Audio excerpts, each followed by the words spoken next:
वजह यह थी कि जब उनका मौक़िफ़ ये था ना कि ज़वील अरहम को नहीं मिलेगा, उस वक़्त बैतुल माल का इंतज़ाम मौजूद था, इस्लामी बैतुल माल था। वो कहते वहाँ जमा करके सबको दिया जाए, रिफ़ाई आम में उसको लगाया जाए।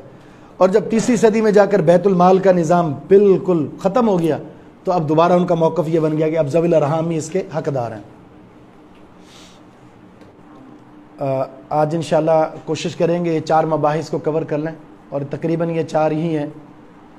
और उसके बाद फिर कल वो आयात जो हैं कुरान करीम में विरासत के हवाले से, उसको हम इंशाअल्लाह पढ़ेंगे 2-4 मसाइल के साथ। तो सबसे पहले बात होगी हमारी तखारुज की, दूसरी है मुनासखा की, और तीसरी है मीरासुल हमल, और चौथी है ज़वील अरहम।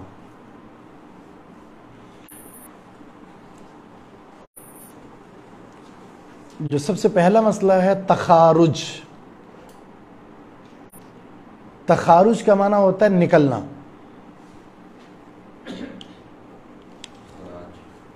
खुरूज से निकलना।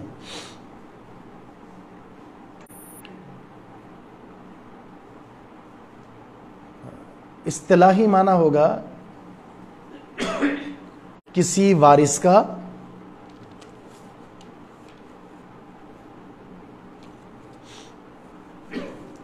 अपने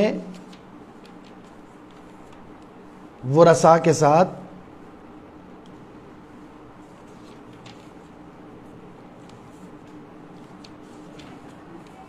किसी खास हिस्से पर मुसालहत कर लेना,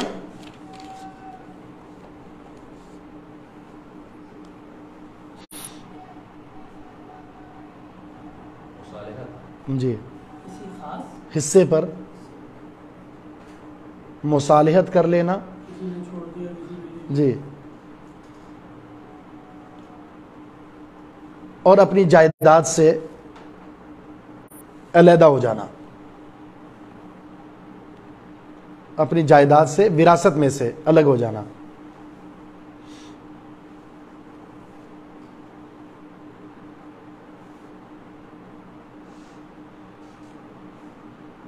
होता है ना कि जैसे कह देते हैं भाई ये शहर वाला, आपकी विरासत तो बहुत ज़्यादा है, मुझे शहर वाला घर दे दें बस, या मुझे फ़लाँ दुकान दे दें, या मुझे गाड़ी दे दें, बाकी मुझे कुछ नहीं चाहिए।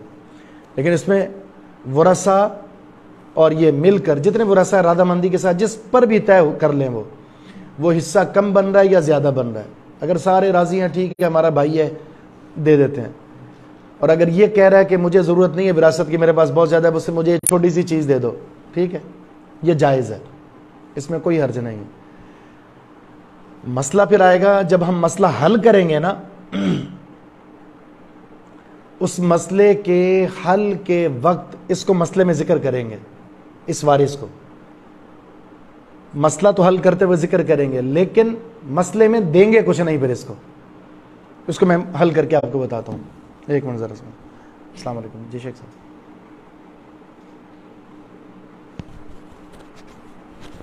जी वालेकुम सलाम। जी शेख साहब। जी शेख साहब। तो कहाँ से वसूल करना है?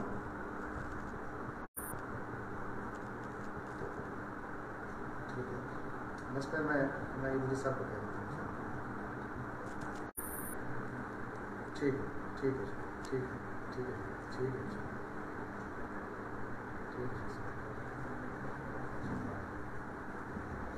ये इधर इसको भाई को क्या रब्ता कर लें वो शेख हुसैन साहब से, शेख हुसैन साहब।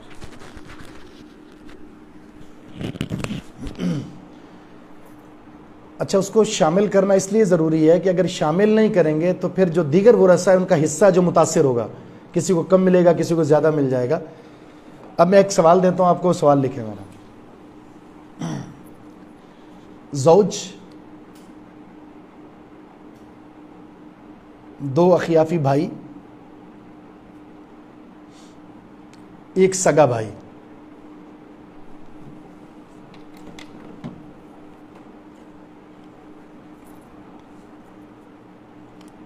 अब ये सवाल हल करना है, करें ज़रा।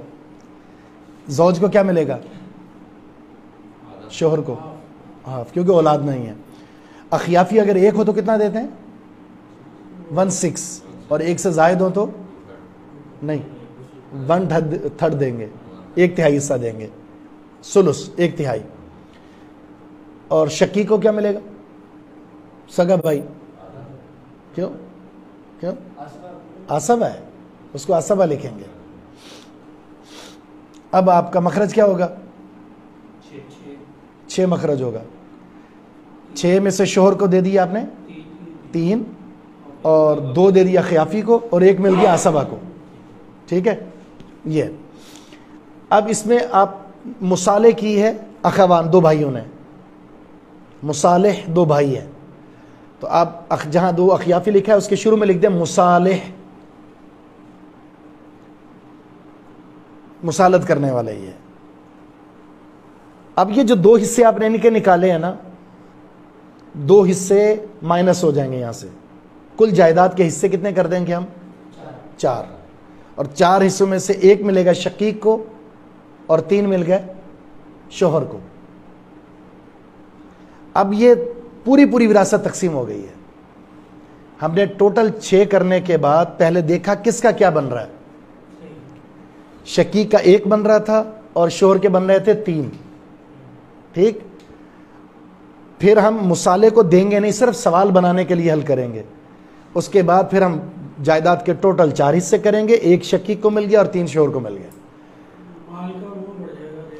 जी। और अगर हम शुरू से इसको शामिल नहीं करते अखवान को, फिर क्या होगा? फिर दोनों का आधा आधा मिलेगा, जो कि गलत है। फिर क्या होगा? शोहर का हिस्सा कम हो गया और इसका हिस्सा ज्यादा हो गया। तो यह तरीका होता है इसमें, पहले शामिल करेंगे, उसके बाद टोटल हिस्से देखने के बाद इसको निकाल कर इसके बगैर जितने हिस्से बन रहे थे जायदाद के उतने हिस्से कर देंगे। इसमें से काफी भाई ने कहा कि मुझे नहीं चाहिए। हाँ, इन दोनों ने ये कहा कि हमें खास हिस्सा चाहिए, अब विरासत में हमें बाकी कुछ नहीं चाहिए। क्या चीज? हाँ, तो उसको निकाल देंगे, 1/6 हिस्से हो जाएंगे ना, उसका हिस्सा 1 को दे देंगे। सिर्फ हर एक का हिस्सा मालूम करने के लिए ऐड करेंगे। अब उसको 2 है। ठीक है, 2 है। अब इनको निकाल देंगे। हम जायदाद के 6 हिस्से नहीं करेंगे, अब 4 करेंगे। 4 में से 1 भाई का मिल रहा है, उसको मिल जाएगा, और 3 शोहर के थे, उसको मिल जाएंगे। असबा का 1 ही बन रहा था ना, 1 मिल जाएगा, बड़ा हुआ मिल जाएगा उसको।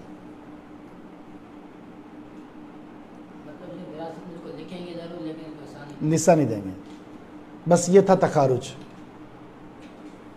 अब आ जाते हैं हम मुनासखा की तरफ।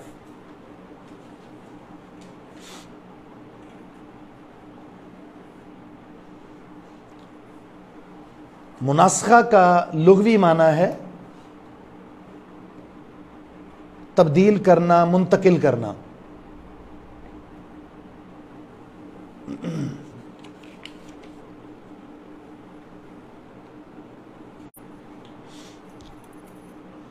इस्तिलाही माना,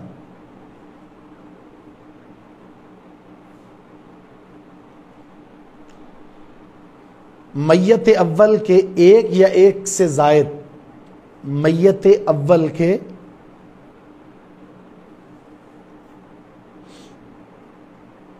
एक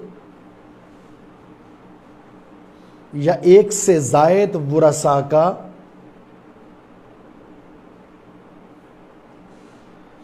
विरासत की तकसीम से पहले इंतकाल हो जाना।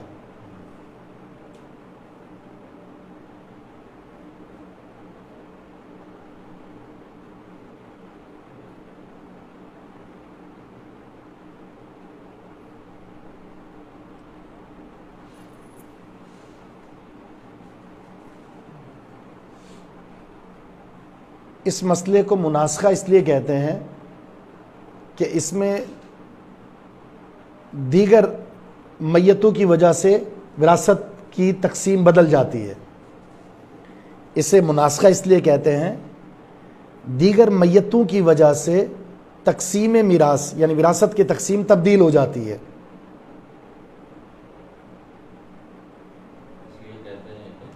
कि दीगर मय्यतों की वजह से विरासत की तकसीम बदल जाती है।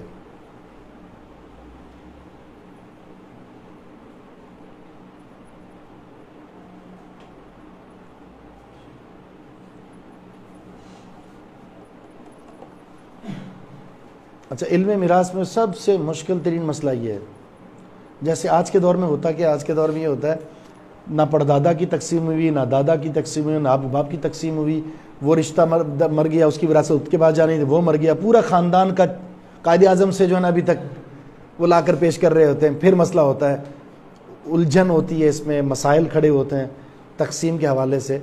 इसलिए मुनासखा की बात सबसे मुश्किल तरीन बात है।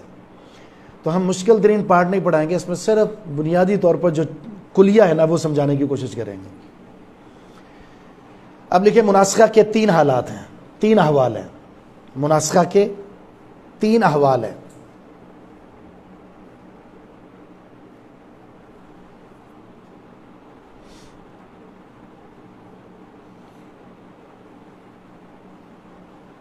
नंबर 1,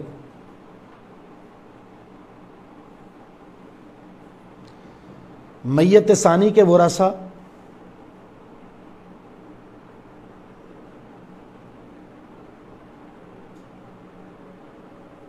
वही हों जो मैयत अव्वल के वरासा हैं।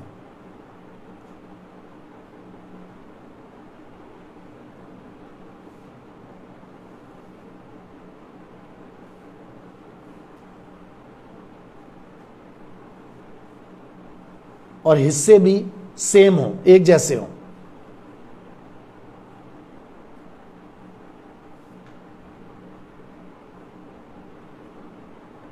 असहाबुल फराइज होने में या असबा होने में, हिस्से भी एक जैसे हों, असहाबुल फराइज होने में या असबा होने में।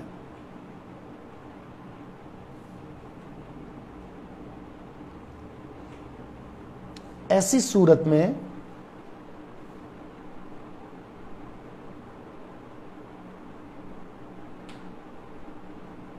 उसूल यह है कि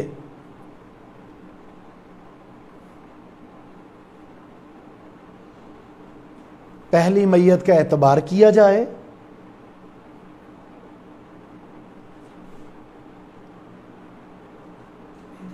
एतबार, और मैयत सानी से सरफ नजर किया जाए।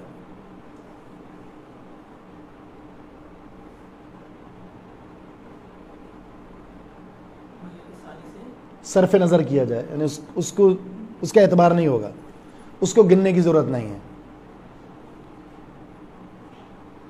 और एक बार विरासत तकसीम की जाए, और सिर्फ एक ही बार तकसीम की जाए विरासत, और विरासत सिर्फ एक बार ही तकसीम की जाए।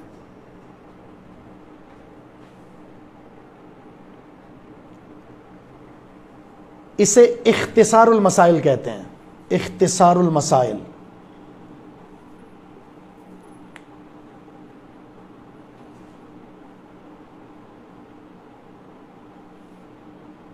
मसलन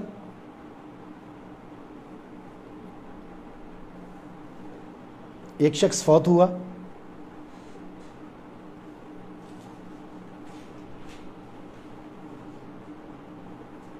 उसके सिर्फ 5 बेटे थे।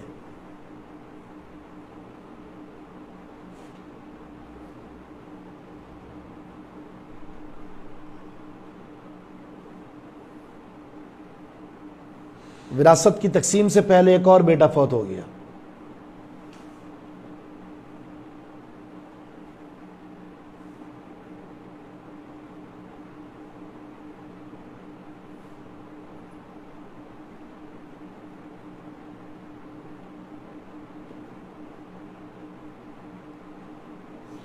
अब विरासत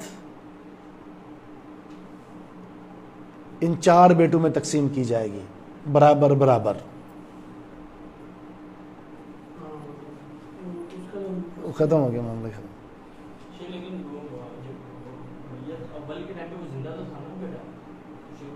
उसका हिस्सा कहाँ जाएगा? उसके यही वारिस हैं।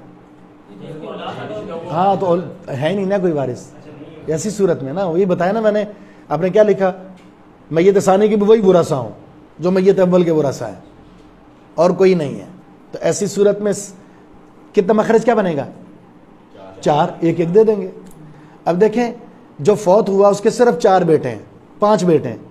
अब दोबारा एक बेटा फौत हो गया, उसके सिर्फ 4 भाई हैं। ये 4 भी असबा हैं, और यही 4 मैयत अव्वल के 4 बेटे आसबा हैं, तो दोनों जगह आसबा हैं, दोनों जगह एक ही हिस्सा है इनका, तो एक दफ़ा ही तकसीम करेंगे, बार बार तकसीम करने की ज़रूरत नहीं है। हाँ, अगर वो शादीशुदा होता, बच्चे होते, बीवी होती, तो फिर तकसीम बदल जाती, उसकी फिर आगे हालत आ रही है।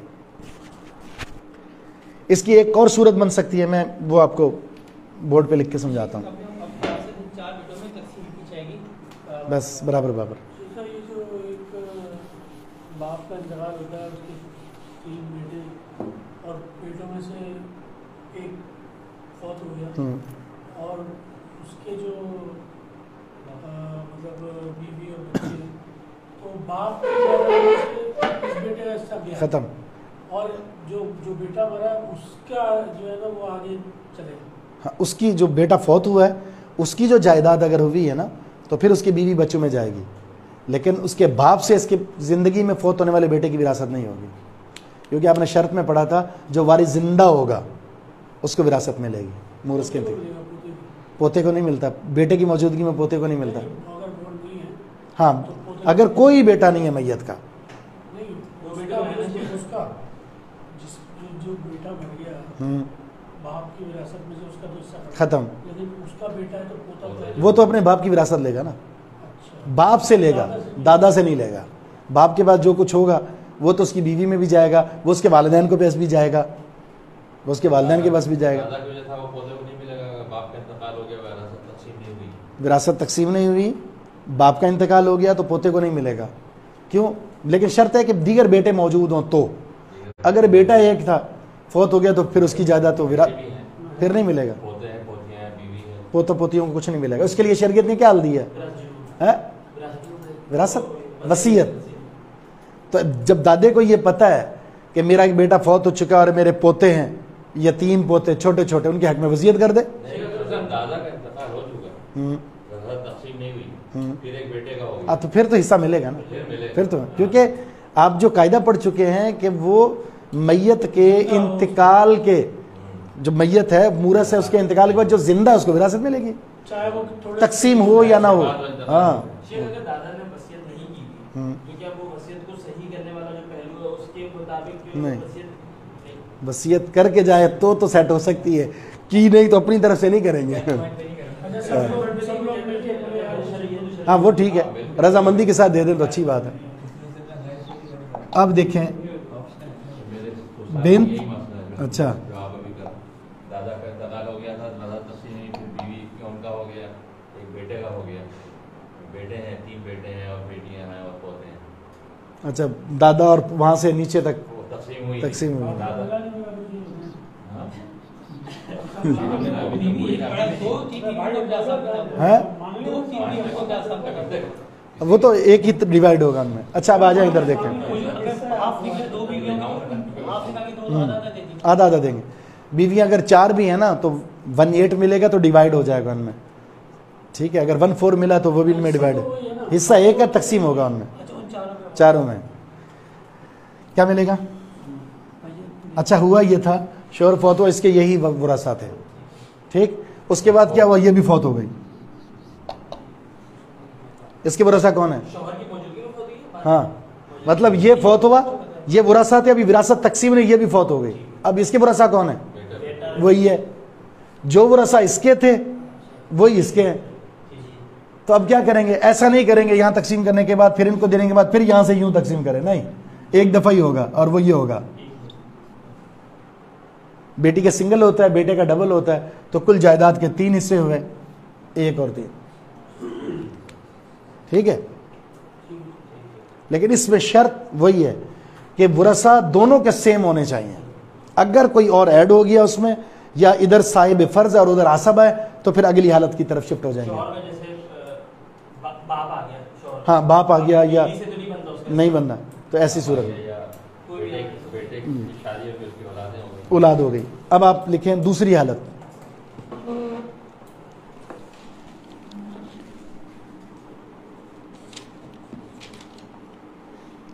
एक मैयत के वरासा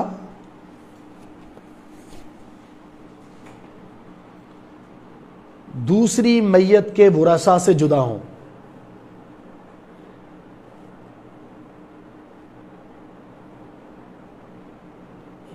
एक मैयत के वरसा दूसरी मैयत के वरसा से अलग हों, यानी दोनों की विरासत जुदा जुदा हो। जो यहां वारिस बन रहा है वो वहां वारिस नहीं बन रहा, जो वहां बन रहा है वो यहां नहीं बन रहा, तो दोनों की विरासत जुदा जुदा है, वरसा जुदा जुदा है।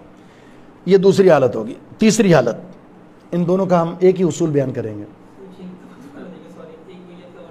दूसरे मैयत के वरसा से जुदा हों, यानी एक दूसरे के वारिस ना बन रहे हो।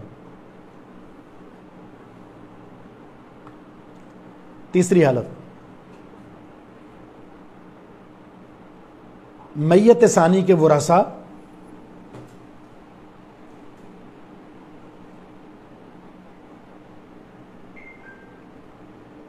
मैयत सानी के वरसा मैयत अव्वल के बकिया वरसा हों।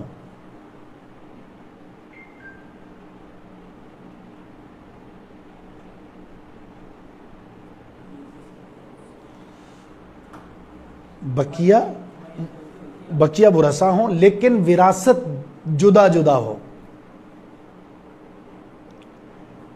लेकिन विरासत जुदा जुदा हो।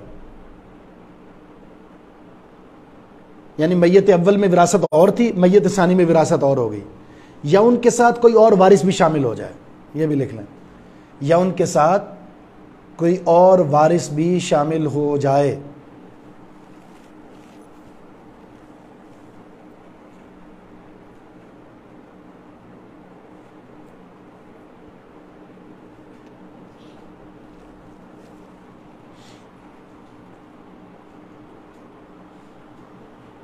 तो ऐसी दोनों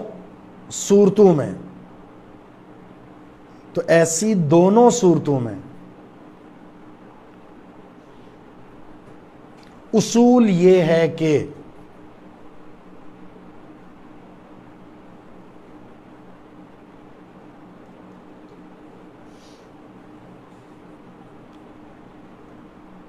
सबसे पहले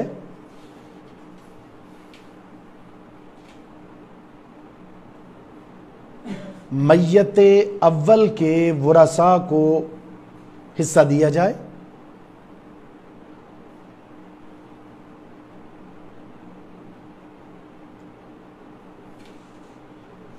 फिर मैयत सानी के वरसा को हिस्सा दिया जाए,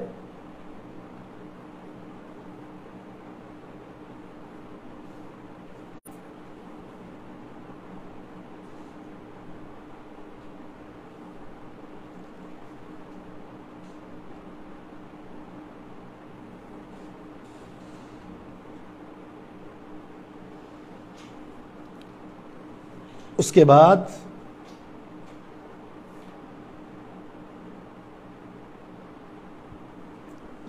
मखरज सानी, दो मखरज हो गया ना, एक पहली मैयत का एक दूसरी मैयत का, फिर मखरज सानी और मैयत सानी का वो हिस्सा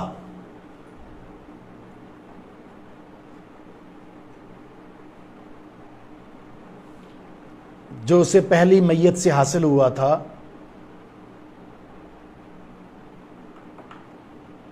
उसमें निस्बत देखी जाएगी। मखरज सानी और उसका वो हिस्सा जो मैयत अव्वल से उसे मिला था, उसमें निस्बत देखी जाएगी।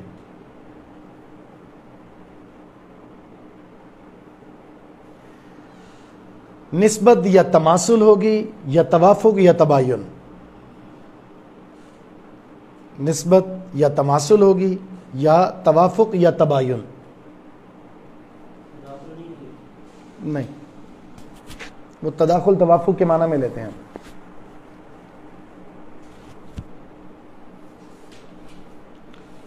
अगर तो तमासुल है तो किसी और अमल की जरूरत नहीं। तवाफुक तीन होगी ना, तमासुल, तबायुन, तवाफुक। अगर निस्बत तमासुल है तो किसी और अमल की जरूरत नहीं।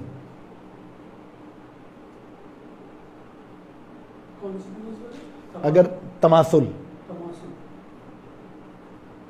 तो किसी और अमल की जरूरत नहीं, मसला हल शुदा है, मसला हल हो गया। है, किसी और अमल की जरूरत नहीं। अगर तमासुल है। हाँ, अगर तमासुल।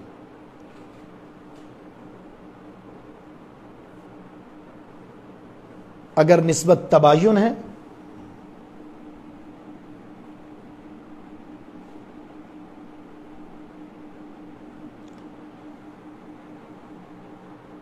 तो मखरज सानी और मखरज अव्वल को ज़रब दिया जाएगा। दोनों मखरज सानी और मखरज अव्वल को दर्ब दिया जाएगा।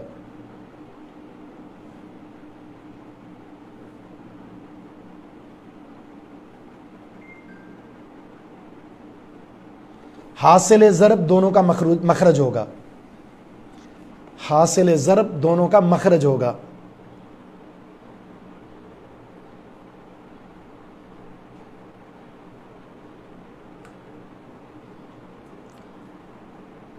तरीक़ा तकसीम,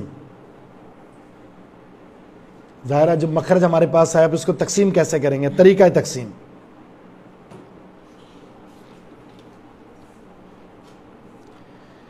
मैयते जी हम तीसरी हालत पढ़ रहे हैं ना।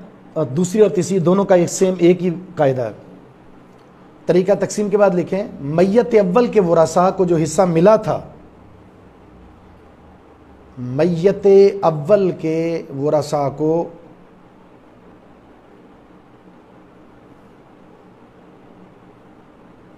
जो हिस्सा मिला था उसे ज़रब देंगे मखरज सानी के साथ।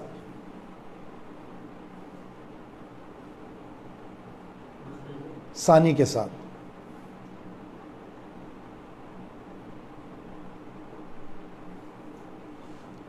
हासिल ज़रब उस फरीक का हिस्सा बन जाएगा। हासिल ज़रब उस फरीक का हिस्सा होगा।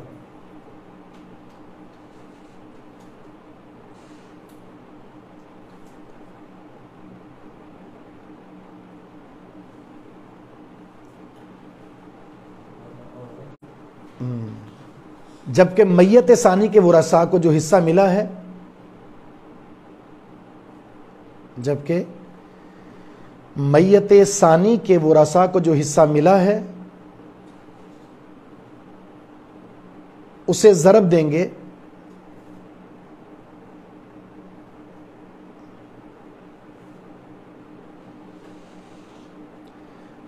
मैयत सानी के उस हिस्से के साथ। मैयत सानी के उस हिस्से के साथ उसे ज़रब देंगे मैयत सानी के उस हिस्से के साथ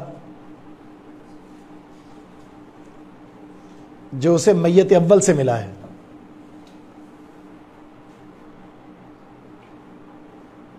मैयत सानी के वरासा को ज़रब देंगे मैयत अव्वल के उस हिस्से के साथ, मैयत सानी के उस हिस्से के साथ जो उसे मैयत अव्वल से मिला है।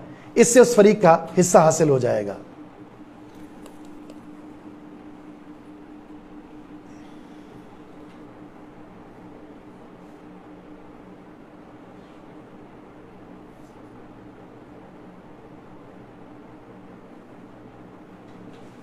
इससे इस फरीक का हिस्सा हासिल हो जाएगा। हासिल।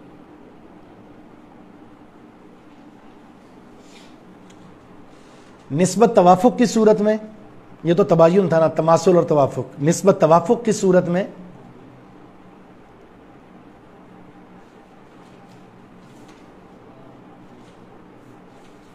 मैंने शुरू में बताया मुश्किल है ये थोड़ा सा, ठीक है।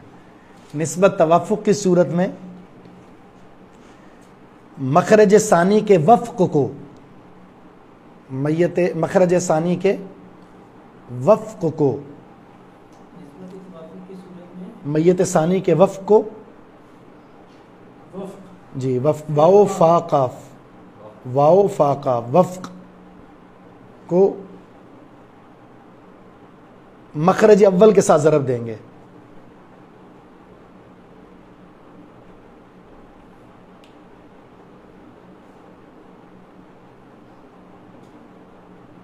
हासिल ज़रब सबका मखरज बन जाएगा।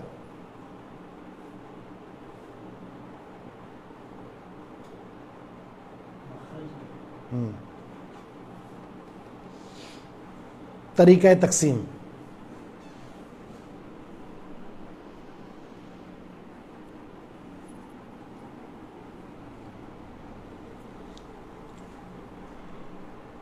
मैयत अव्वल के वरासा को जो हिस्सा मिला है,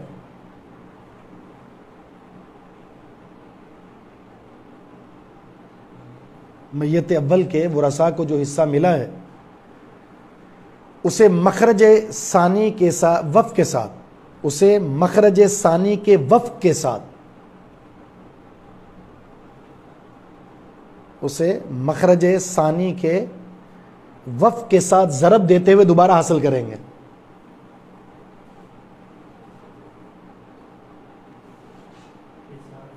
ज़रब देते हुए दोबारा हासिल करेंगे।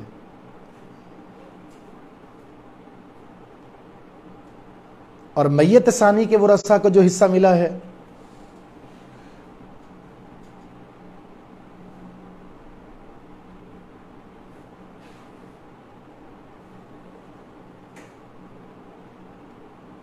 उसे मैयत सानी के अपने हिस्से के वफ़ के साथ, उसे मैयत सानी के अपने हिस्से के साथ, अपने हिस्से के वफ़ के साथ ज़रब देते हुए हासिल करेंगे।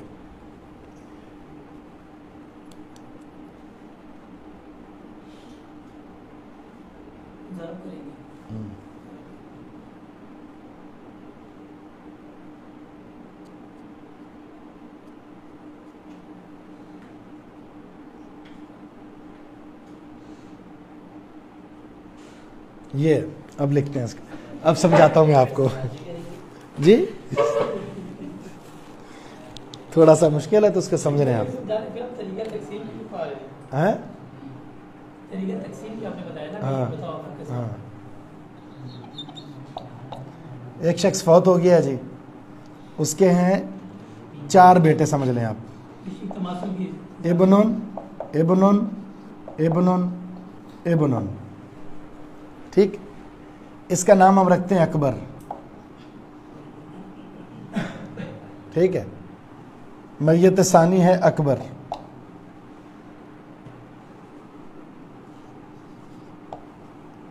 इसके भी हैं क्या? इब्नुन इब्नुन, 2 बेटे इसके हैं, ठीक है। अब तकसीम करें, क्या विरासत में हिस्सा मिलेगा? टोटल हिस्सा क्या बनेगा? 4, क्योंकि 1 2 3 4 है ना, 4 1 1 1 1। यहां आ जाए, अकबर फौत हो गया, अकबर के 2 बेटे हैं, कितना मिलेगा? 1 1। यहां मखरज 4 था, ये है, ये क्या है? इसका हिस्सा है। ये मखरज अव्वल है, ये मखरज सानी है।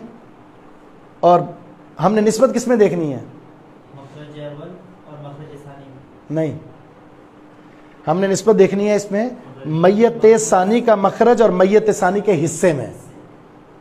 मैयत सानी का मखरज क्या है? 2। मैयत सानी का हिस्सा क्या है? 1। इन दोनों में निस्बत क्या है? क्या निस्बत है? तो क्या निस्बत होगी? तबायुन, तबायुन है ना, है जी, तबायुन है। तो ऐसी सूरत में हम क्या करेंगे? ऐसी सूरत में हम दोनों को ज़रब देंगे आपस में, 2 और जवाब निकला 8। ये 8 अब दोबारा इन दोनों का मखरज बन गया। मुखालिफ सिमत में हमने ज़रब देना है, इनको इनके साथ और इनको इसके हिस्से के साथ। जैसे मिसाल के तौर पर हमने 1 को ज़रब देना 2 के साथ, सबको देते हैं।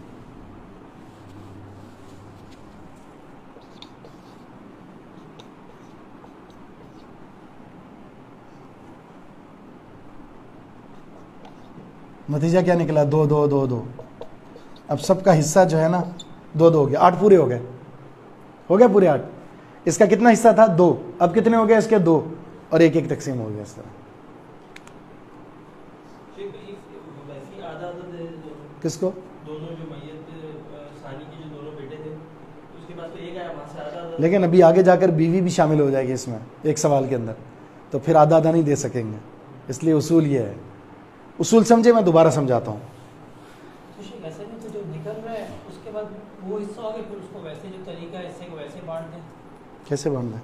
जैसे वो आया था फिर उसका मखरज अलग से निकालना है। अलग से मखरज निकाले, जिस तरह हम लोग निकालते थे, जो पीछे करते हमारे एक बीवी है उसका कितना हिस्सा होगा और बेटे कितने होंगे, वो नहीं कर सकते। मैयत अच्छा दोबारा पहले एक दफ़ा देख लें इसको। वो नहीं होता। अब ये मखरज कितना होगा यहाँ पर?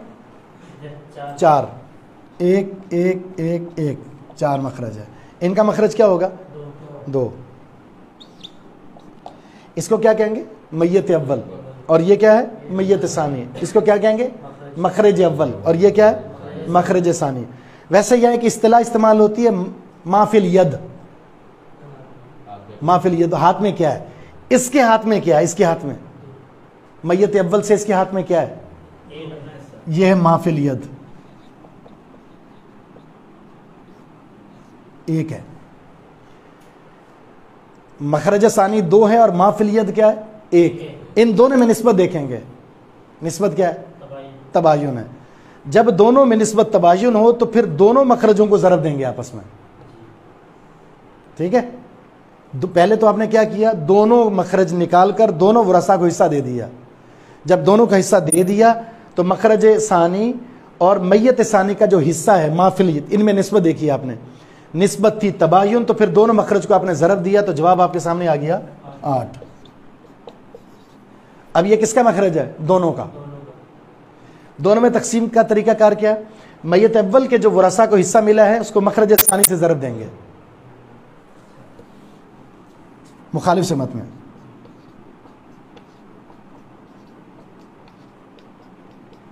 वही नतीजा आ गया 2 2 2 और 2, ठीक।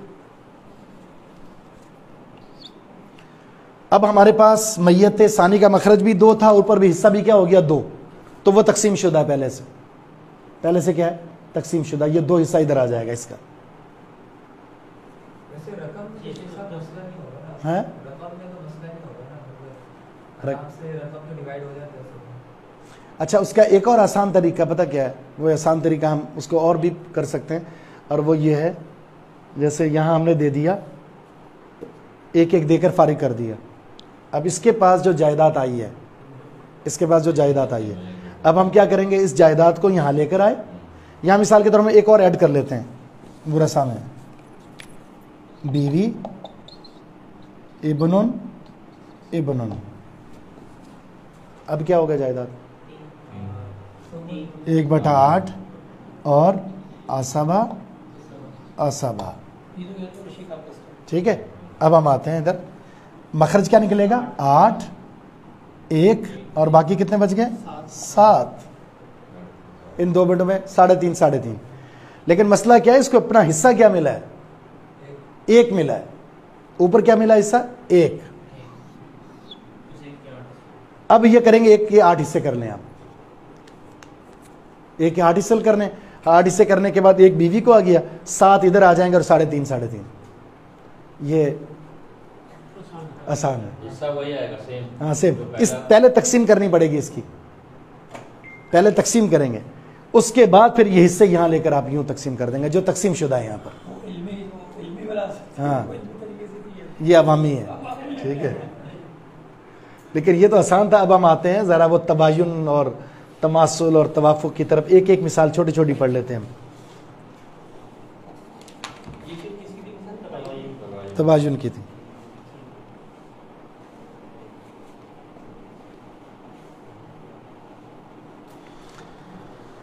अच्छा, ज़ौज बिन्त शकीक,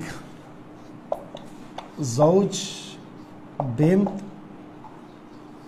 शकीक, ये सगा भाई कहलाता है। शकीक, शकीक सगे भाई को कहते हैं।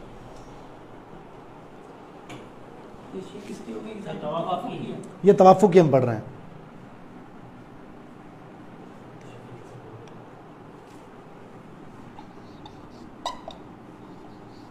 मय्यत सानिया बिन्त, फिर इसका इंतकाल हुआ और इसके वरसा में है अबन और इब्नुन।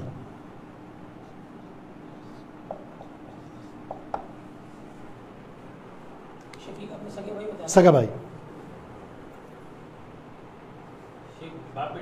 बाप बेटा। अच्छा देखिए ऊपर के जो वरसा है ना, ऊपर के वरसा में शकीक कहां गया? सगा भाई यहां क्यों नहीं आया? माजूब हो गया। क्यों माजूब हुआ? वो है ना, औलाद है ना। ये जो शकीक सगा भाई ये मैयत का है, इसका क्या लगा? चच्चा। ये सगा भाई मैयत का है और तो इसका क्या लगा? चच्चा। तो चच्चा बाप की मौजूदगी में क्या होता है? माजूब होता है। तो इसके सिर्फ दो वरसा बाकी हैं। इब्नुन कहां से आया? ये पहले मैयत में नहीं था, यहां आ गया। तो वो हालत सानिया में आपने सालसा में पढ़ा, दीगर मैयत ऐड हो जाती हैं इसमें। हाँ, इसका बाप और इसका बेटा है। ऊपर ज़ौज है ना, वही अब जी ज़ौज है। यही है।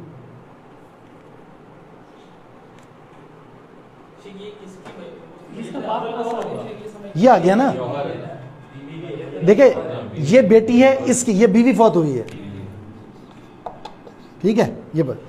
ये बीवी का क्या है? इसका क्या लगा? बाप है ना, तो बाप इधर आ गया। और ये बेटा इसका आ गया, बेटा कहीं से आ गया, ठीक है। चच्चा महजूब हो गया बाप की वजह से। अब ये दो मैयतें हमारे सामने, पहले हम इसको हल करेंगे।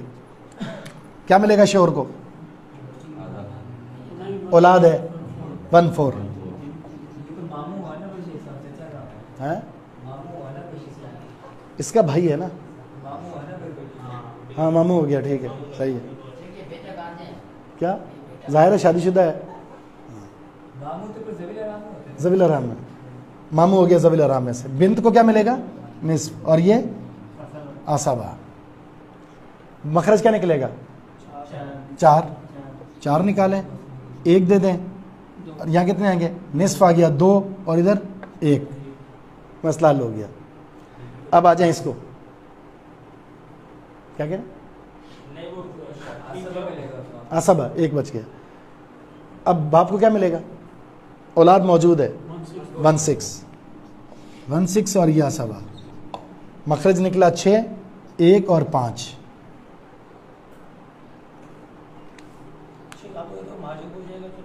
क्या उधर तो मिलेगा ना, इधर नहीं होगा। ऊपर तो मिलेगा ना, ऊपर तो भाई है। और जब ये फौत हुई तो इसका मामू बन गया। ये मामू वरसा में से नहीं है ना, ठीक है। जब ये वैसे ये 2 हैं, लेकिन जब बेटी फौत होती है तो ये इसका बाप है, ये इसका मामू है, क्योंकि इसकी माँ का भाई है। तो मामू तो वारिस नहीं होता, ये बाप इधर आ गया और इसका बेटा था, बेटा इधर आ गया वरसा में। अब मसला क्या देखना है? ऐसा एक और बताए ना, ये जो बीवी है, तो आमतौर पे हमारे जो हालात हैं, बीवी के बाद तो कुछ होता ही नहीं, मतलब शौहर का होता है जो कुछ होता है नहीं होता है। बीवी के बाद सोना होता है, वो भी तो हमारे लिए है। तो हमने दे दिया, उसकी मिल्कियत होगी ना वो, जो आप हक महर में देते हैं। हमारे यहाँ तो नहीं दिया जाता, वरना विरासत में पता नहीं क्या कुछ ज़मीनें देते थे, क्या कुछ देते थे। देने वाले अब भी दे रहे हैं, कहीं है कहीं नहीं। बहरहाल उनको जो तोहफा मिला है बहुत सारे लोग देते हैं, तोहफा देते हैं। आपने जो सोना दे दिया तोहफे के तौर पर शादी में, उसका है। किसी के 20 तोले हैं, किसी के 30 तोले हैं, और आज के दौर में तो सुभान अल्लाह। अगर किसी ने अपनी बीवी को घर जैसे दे दिया, अगर तुम्हारे नाम पे घर है, अब वो मर गया और उसकी औलाद कुछ भी नहीं है, औलाद नहीं, लेकिन बहन भाई है, शौहर फौत हुआ, तो वो शौहर वो हकदार है। अगर ज़िंदगी में तोहफे के तौर पर दिया था, तो बीवी एक है तो दे सकता है उसको। नहीं तो वो उसके बहन भाई का हक नहीं है ना। नहीं, अगर तोहफे में दिया था ना, तो तोहफा ज़िंदगी में दे सकता है बंदा। बीवी को दिया है, अब बीवी का ही है ना, बीवी का ही है। अगर दीगर जायदाद हैं तो वो तकसीम होंगे, बिल्कुल। जो उसके नाम पे एक शख्स है जिसने बीवी को अपना घर जिसमें वो रह रहे हैं तोहफा दिया, बीवी का इंतकाल हो गया, तो उसमें उनके उस बीवी के भाई का और उसकी माँ का हिस्सा होगा। बीवी का भाई, हाँ, होगा बीवी की मिल्कियत हो गई ना। हाँ, तो बीवी के फौत होने के बाद होगा, तोहफा देने में पहले सोचना था। बीवी के फौत होने के बाद, जिंदगी में नहीं। माँ को भी मिलेगा, यानी कि वो बीवी की माँ को भी मिलेगा। जब बीवी फौत होगी तो बीवी के जो वरसा हैं, बीवी की माँ हो गई, बीवी का बाप हो गया, बीवी की औलाद हो गई, सबको मिलेगा, लेकिन बीवी के फौत होने के बाद। दो भी सास हैं, अब उनकी औलाद भी नहीं है, उनके वो लोग ससुराल वाले कहते कि हिस्सा बांटो, वो कहती कि मुझे घर तोहफे में दिया हुआ जिंदगी में। हाँ तो तोहफे में अगर दिया हुआ है तो फिर तो है उसी का है। तो ये तो मानते ही नहीं है ना, कौन? पाकिस्तानी कानून तो मानते हैं ये तो होगा। हाँ तो बोलता है इधर लाओ भाई। पाकिस्तानी कानून कुछ भी नहीं मानता। पाकिस्तानी कानून में बताया ना, पोते को वारिस बनाकर बैठ गए। अच्छा आ जाए इधर। मैयत सानी का हिस्सा क्या है?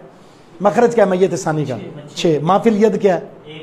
1, यानी जो इसका मैयत अव्वल से हिस्सा मिला है 2। माफिल यद 2 है ना, मैयत सानी तो ये है ना, ये है। मखरज सानी है 6 और माफिल यद है 2। इन दोनों में निस्बत देखें। 4 है ना दोनों। तमासुल हो गया ना, तवाफुक वफ कह लें, वफ वफ ये होगा 1 और इधर क्या होगा 3। ठीक, इस 3 को ज़रब देंगे इसके साथ, दूसरे मखरज के साथ, जवाब आ गया 12। ये दोनों का है। अच्छा इस तरफ के जो वरसा हैं उनको वफ के साथ ज़रब देते हुए लेंगे। मसलन 4 ज़रब 3, जवाब आया 4। और इधर है 2 ज़रब 3, जवाब क्या आया 6। और ये 1 है ज़रब 3, जवाब आया 3। तो क्या हो गया 12, पूरे हो गए 12। अच्छा 3 से करना था ना, तो ये 12 पूरे हो गए। अच्छा यहां पर आ गया 6, यहां पर 3 आ गया, इनका हिस्सा 3 आ गया। तो ये अब इनके वरसा को कैसे हिस्सा देंगे? माफिल यद के वफ के साथ। माफिल यद 1 है, 1 और ये 5, ठीक है, 1 के साथ 5 आ गया। तो यहां पर 6, यहां पर भी 6 पूरे हो गए।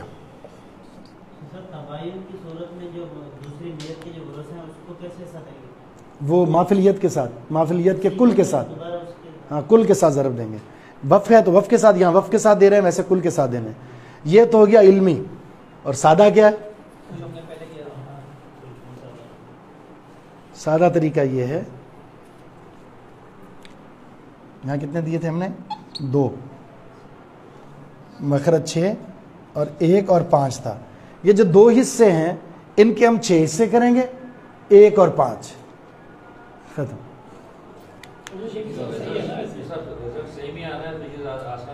वही अवामी हो गया ना, इल्मी और अवामी। उसमें और ज़्यादा, फिर ये तो हमने 2 मैयतें मारी है ना, 2 बंदे मारे हैं, 6 बंदे मरे हुए होते हैं। तो बोर्ड वैसे ही छोटा, अगर इसको यूं करेंगे तो फिर आएगा वो।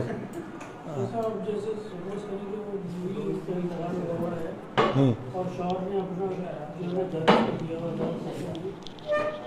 अब वो बीवी का इंतकाल हो गया और बीवी की जिंदगी में शौहर ने उसके भाइयों को कर्ज दिया हुआ, तो अब जो उनका हिस्सा कहता है वो ये कह सकता है कि भाई मैंने कर्ज को माफ़ किया और हिस्सा खत्म। बीवी को क्या है? बीवी को गई ना, बीवी फौत हो गई है, उसके भाई और माँ का हिस्सा बन गया। ठीक है। अब बीवी की जिंदगी में पहले भाइयों को कर्जा दिया हुआ था, अब बीवी में इंतकाल हो गया, सही है, ठीक है। अब वो ये कहता है कि जो मैंने कर्जा दिया हुआ है वो तुम्हारे हिस्सा मतलब हाँ, उसमें देखना ये पड़ेगा कि हिस्सा पूरा बन रहा है या नहीं। अगर वाकई उस टाइम दिया था जब उसकी वैल्यू ये थी, अब की वैल्यू करेगा, बिल्कुल करेगा। देखे वैल्यू, देख ले, बिल्कुल वैल्यू देखे। एक मकान लिया उसने उस दौर में और एक आज के दौर में, उसकी वैल्यू है, फ़र्क है।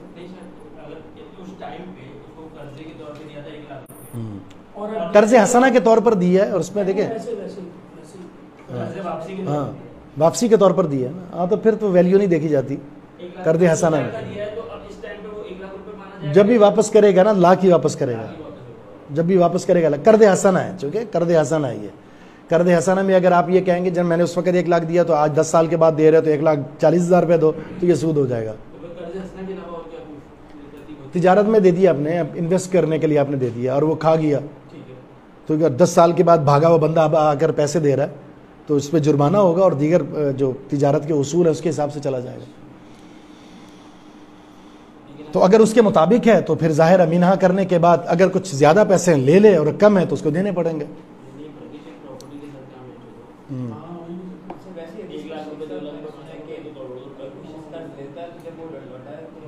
वो आप मांग नहीं सकते, वो उसकी स्वाबदीद पर है, वो कर सकते हैं।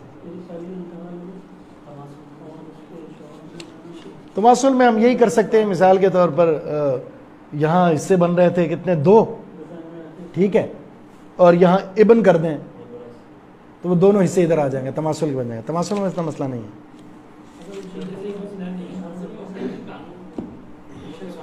दो बेटे और 3 बेटियां, 3 फौत हो गया, उसकी बीवी, 2 बेटे 3 बेटियां, 3 बेटियों में 2 बेटियां भी फौत हो गई, अब क्या होगा? 2 बेटे और 1 बेटी बची और 2 बेटियां फौत हो गई, जिंदगी में फौत हुई? नहीं, उनके मरने के बाद, अब मरने के बाद शादीशुदा थी, हाँ बच्चे हैं तो उनका हिस्सा निकलेगा, हिस्सा निकलने के बाद बच्चों में जाएगा।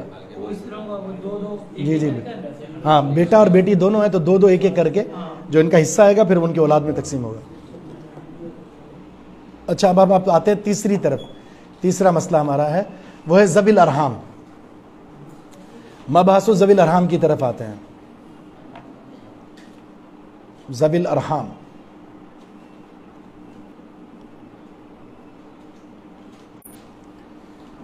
ज़विल अरहाम से मुराद वो रिश्तेदार हैं जो ना साहिब फ़र्ज हो ना असबा।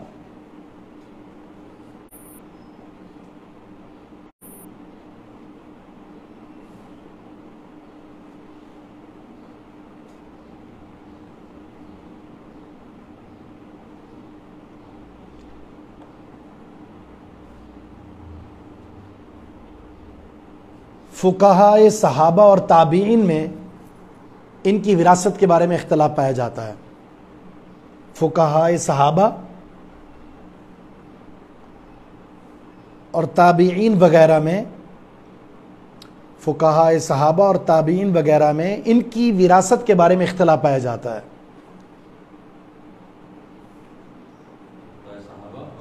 ताबीन वगैरह में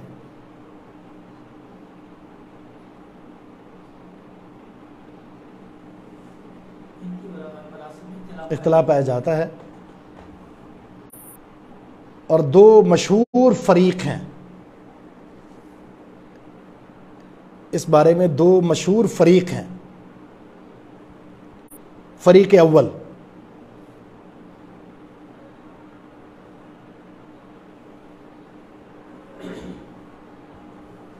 इनका कहना है ज़विल अरहाम की विरासत नहीं है।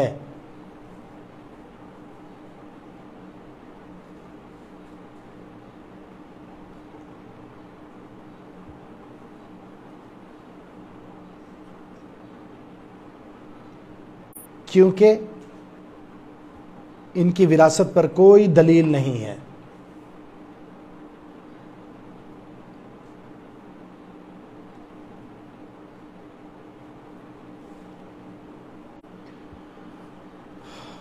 और ये मौक़िफ़ है अबू बकर सिद्दीक़ का रज़ी अल्लाहु अन्हु,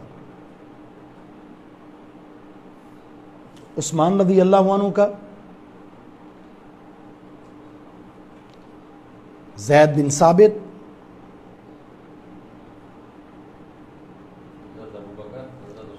ज़ैद बिन साबित रज़ी अल्लाहु अन्हु, 3 सहाबा हो गए मशहूर।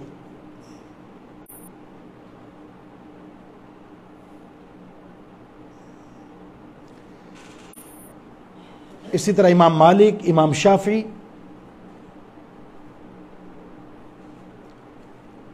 और इमाम औज़ाई का भी यही मौक़िफ़ है।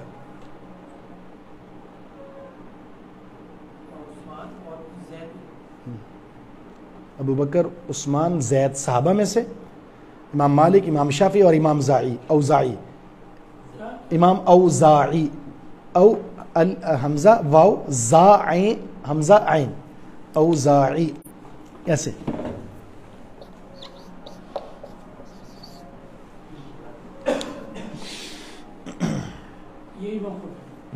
यही मौक़िफ़ है उनका कि नहीं हिस्सा मिलेगा। औज़ाई फरीक सानी।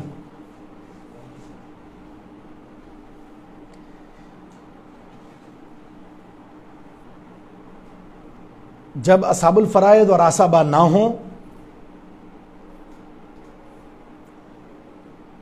जब असहाबुल फ़राइद और आसाबा ना हो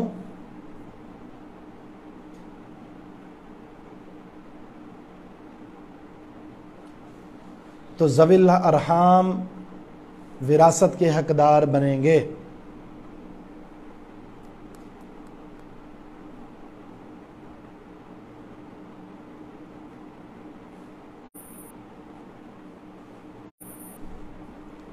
और ये मौक़िफ़ है जमहूर सहाबा का।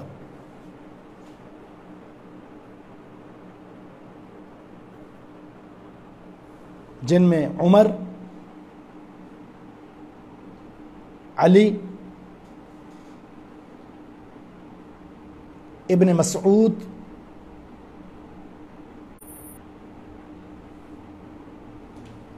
मुआज,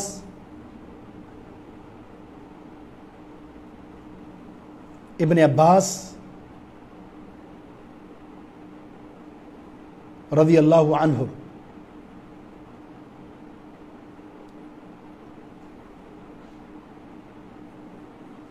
हत्ता के तीसरी सदी में आइम्मा अरबा का भी यही मौक़िफ़ बन गया। हत्ता के तीसरी सदी में जाकर आइम्मा अरबा का भी यही मौक़िफ़ बन गया।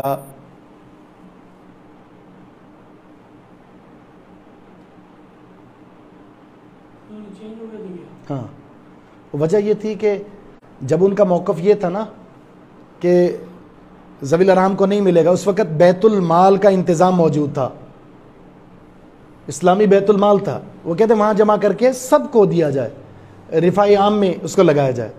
और जब तीसरी सदी में जाकर बैतुल माल का निज़ाम बिल्कुल ख़त्म हो गया, तो अब दोबारा उनका मौक़िफ़ ये बन गया कि अब ज़वील अरहम ही इसके हकदार हैं।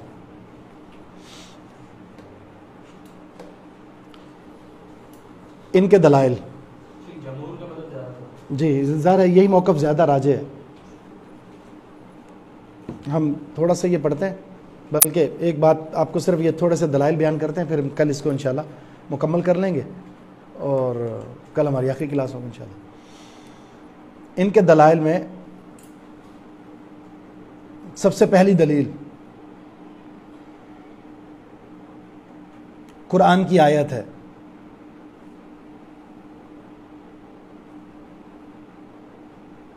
सूरह अनफाल आयत नंबर 75।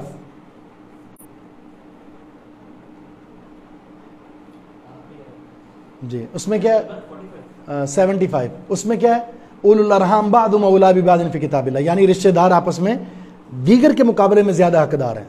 उसमें यह कहा जा रहा है रिश्तेदार एक दूसरे के ज़्यादा करीब हैं दीगर के मुकाबले में। तो आप बैतुल माल में जमा करवा रहे हैं तो इससे ज़्यादा हकदार कौन है? रिश्तेदार हैं। और दूसरी हदीस है अल खालु वारिसुन मन ला वारिस लहू, नबी इस्लाम का फरमान है मामू वारिस होगा उसका जिसका कोई वारिस नहीं है। अल खालु वारिसुन मन ला वारिस लहू, ये हदीस है। दूसरी दलील हदीस है कि अल खालु वारिसुन मन ला वारिस लहू, अल खालु वारिसुन लिमन ला वारिस लहू, लिमन मन ला वारिस लहू, लिमन लिमन ला वारिस लहू। इस तिरमिज़ी के अंदर ये रिवायत है। जिसका कोई वारिस नहीं उसका मामू उसका वारिस है।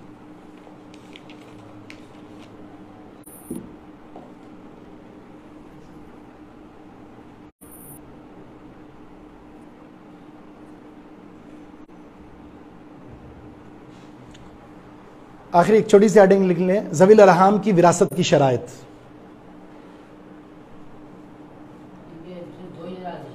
दलाइल और बहुत सारे हैं लेकिन बुनियादी तौर पर विरासत की शराइत।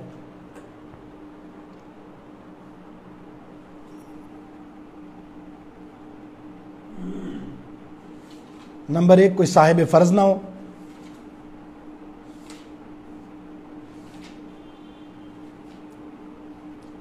नंबर 2 कोई आसबा ना हो,